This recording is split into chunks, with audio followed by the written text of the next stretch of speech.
नमस्कार, आप देख रहे हैं अनादि टीवी डिजिटल और मैं आपके साथ अभिषेक शर्मा। देश में लोकसभा चुनाव के 2 चरणों का मतदान अभी बाकी है। 5 चरणों का मतदान हो गया है। चुनावी मुद्दों की जो बरसात है वो चुनाव में देखने को मिली है। आरोप प्रत्यारोप का दौर भी खूब चला है, लेकिन अब 6वें चरण के मतदान के ठीक 2 दिन पहले मुस्लिम आरक्षण का मुद्दा बहुत तेज़ी से गरमाया है। दरअसल कोलकाता हाईकोर्ट ने सुनवाई के दौरान 2010 में ममता बनर्जी सरकार के द्वारा जारी किए गए मुस्लिम आरक्षण के सर्टिफिकेट को रद्द कर दिया है। कोर्ट ने कहा है कि संवैधानिक तरीके से हम किसी को आरक्षण देने के लिए बाध्य नहीं हो सकते हैं। कलकत्ता हाईकोर्ट ने यह भी कहा है कि धार्मिक आधार पर आरक्षण देने का संविधान में कोई प्रावधान नहीं है और यही वजह है कि 2010 के बाद ममता बनर्जी सरकार के द्वारा जारी किए गए सभी मुस्लिम सर्टिफिकेट को रद्द कर दिया है। इस हिसाब से तकरीबन 5 लाख से अधिक मुस्लिम आरक्षण के जो सर्टिफिकेट हैं वो रद्द कर दिए जाएंगे। हालांकि ममता बनर्जी का इस पे अलग ही रुख है। ममता बनर्जी ने कहा है कि वो हाईकोर्ट के आदेश को नहीं मानेंगी और राज्य ने जो फैसला लिया है वो सही लिया है। लेकिन इस बीच एक खबर और भी आ रही है कि उत्तर प्रदेश की योगी सरकार भी अब मुस्लिम आरक्षण की समीक्षा करने जा रही है। वर्ष 2003 में मुलायम सिंह यादव जब तत्कालीन मुख्यमंत्री थे तो उन्होंने उत्तर प्रदेश की लगभग 2 दर्जन से अधिक मुस्लिम जातियों को आरक्षण दिया था। आरक्षण का नियम सामाजिक आधार पर है, क्योंकि जो आरक्षण बाबा साहब भीमराव अम्बेडकर ने देश में लागू किया था उसमें साफ तौर पर ये दर्शाया गया है और उसका उल्लेख है कि अगर कोई भी जाति, वर्ग या समूह जो आर्थिक और सामाजिक रूप से पिछड़ा हुआ है, यानी जिनके साथ सामाजिक रूप से छुआछूत या भेदभाव जैसी स्थितियां थी, उनके विकास के लिए आरक्षण का प्रावधान किया गया था और इसमें सबसे पहले SC ST जातियों को शामिल किया गया था। बाद में जब मंडल कमीशन लागू किया गया तो 27% OBC को भी रिजर्वेशन दिया गया और कई राज्यों में ऐसी भी स्थिति है कि मुस्लिमों को भी आरक्षण दिया जाता है और OBC कोटे का आरक्षण दिया जाता है। उत्तर प्रदेश भी एक ऐसा राज्य है जहां मुस्लिम आरक्षण का प्रावधान वर्ष 2003 में किया गया था। वर्ष 2003 में मुलायम सिंह यादव ने लगभग 2 दर्जन से अधिक मुस्लिम जातियों को आरक्षण में शामिल किया था। यानी पिछड़े वर्ग का जो 27% रिजर्वेशन है, उन्हीं 27% रिजर्वेशन के आंकड़ों में कई सारे मुस्लिम जातियों को भी रिजर्वेशन मिलता है। इन जातियों की अगर बात की जाए तो 2-4 जातियों के बारे में हम आपको बताते हैं। इनमें रंगरेज, तेली और तमाम अन्य मुस्लिम ऐसी जातियां हैं जिनमें अंसारी और कई ऐसी मुस्लिम जातियां हैं जिनको आरक्षण का प्रावधान है। लेकिन अब भारतीय जनता पार्टी के जो तमाम बड़े नेता हैं और स्टार प्रचारक हैं वो खुलकर मुस्लिम आरक्षण के खिलाफ बोल रहे हैं। तेलंगाना में प्रचार के दौरान गृह मंत्री अमित शाह ने कहा था कि तेलंगाना सरकार ने जो नियम विरुद्ध मुसलमानों को आरक्षण दिया है उसको हम तेलंगाना में चुनाव जीतते ही रद्द करेंगे और तेलंगाना में हमारी सरकार बनेगी तो हम मुस्लिम आरक्षण को ख़त्म करेंगे। दरअसल कर्नाटक में 4% के आसपास मुस्लिम आरक्षण कांग्रेस सरकार ने लागू किया था।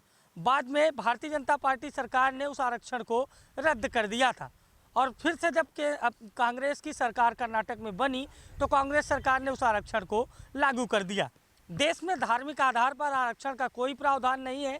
यही वजह है कि सरकारें अपने वोट बैंक को बढ़ाने के लिए मुस्लिम समाज की जो तमाम ऐसी जातियां हैं जो अभी विकास से दूर हैं, उनके सहारे तमाम मुस्लिम जातियों को आरक्षण दे रही हैं। ये उत्तर प्रदेश ही और बंगाल में ही नहीं, देश के कई अन्य राज्यों में लागू है।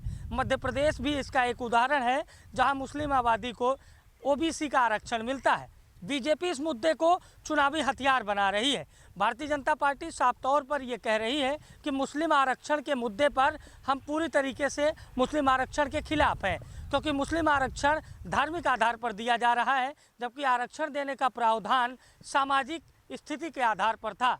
अब सबसे बड़ा सवाल है कि क्या 2 चरणों के मतदान के पहले जिस तरह से मुस्लिम आरक्षण के मुद्दे पर चारों तरफ से अलग अलग बयान सामने आ रहे हैं, क्या उस बयानों के बाद समीकरण बदलेगा?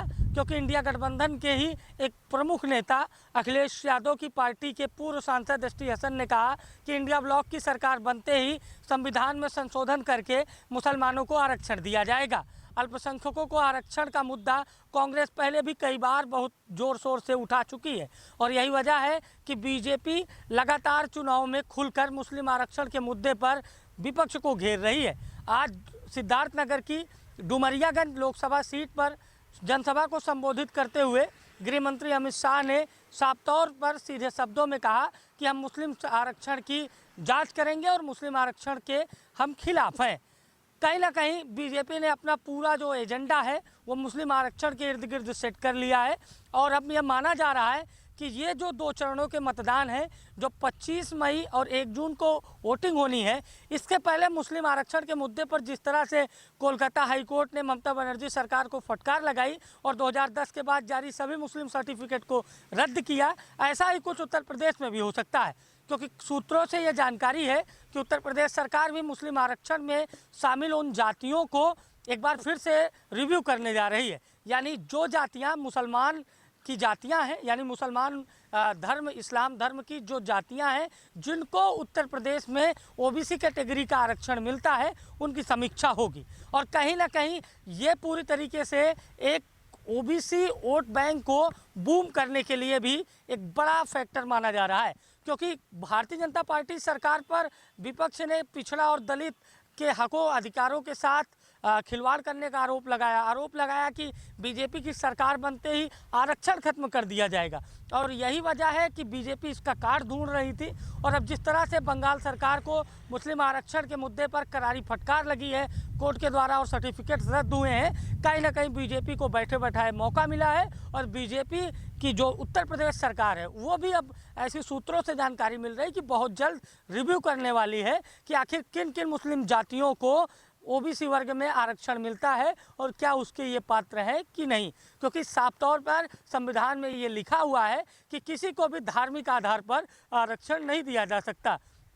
तो अब कहीं ना कहीं विपक्ष को भी ये बताना होगा कि जिन विपक्षी राज्यों में विपक्ष की सरकार रहते हुए मुस्लिम आरक्षण दिया गया, आखिर उसका आधार क्या था, आखिर किस मानक पर मुस्लिम आरक्षण दिया गया था।